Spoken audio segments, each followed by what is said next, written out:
Since we started the book of Exodus, starting from Exodus chapter 4, we have been dealing with this hardened heart, not only from Pharaoh, but from Jehovah's people themselves. Remember, they do not want to hear from Moses. They do not want to receive anything that Moses is saying to them.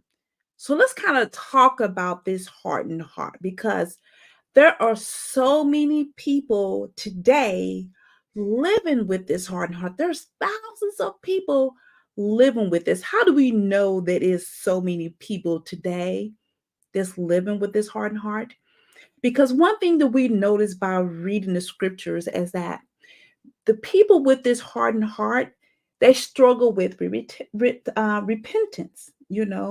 Some people may even start calling them. Some people call them stubborn.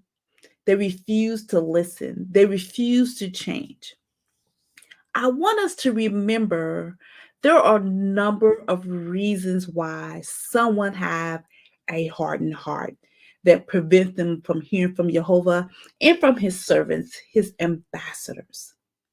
Some of the reasons could be past hurts, past pain, anger, disappointments, a number of different many reasons. And some of it is because of unforgiveness. And um, trauma also can be a part of that.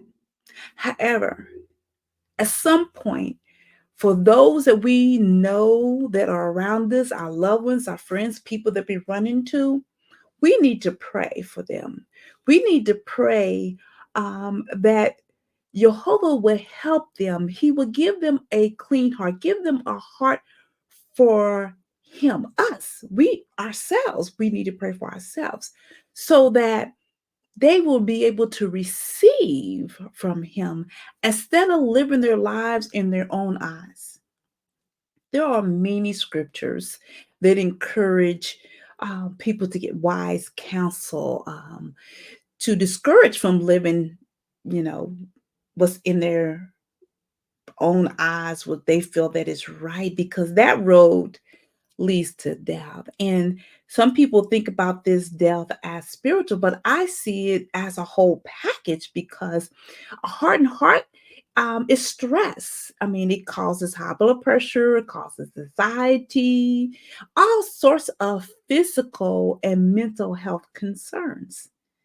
This is why I'll usually point people to the book of Proverbs for this wisdom, this wise counsel, because that entire book of Proverbs, it is written to tell us, lead us, encourage us to walking in wisdom and following the instructions of Jehovah.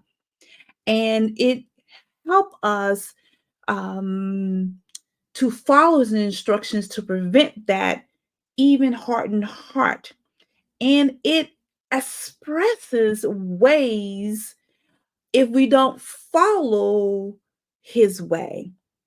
It expresses what happens to us if we do not follow the instructions of Jehovah.